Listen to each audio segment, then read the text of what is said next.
ne uđemo na 100% što se desilo, išli smo 100% utakmicu i eto, desila nam se jedna teška utakmica do kraja, ali Srbija nije loša ekipa, oni su prvi dio utakmice loše odigrali, ali to ne znači da su oni loša ekipa i na početku su stvarno pokazali da imaju oni kvalitete neke svoje.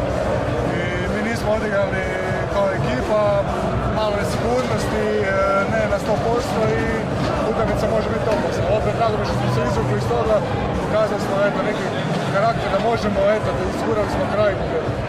Pogled prema Beču. Pogled prema Beču, sad možda je bio prerani pogled prema Beču i to nam se sad omaklo, ali evo sad možemo reći, možemo pogled prema Beču. Iskreno nemam pojma koji je plan kad igramo i to, ali da, sutra krećemo za Beč i znamo što nas čeka tamo, imamo 4 utakmice jako važne i to je to.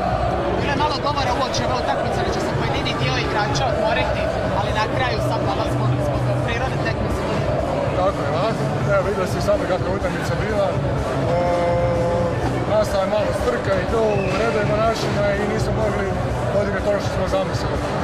Ali eto, na kraju smo izborili, ali niko se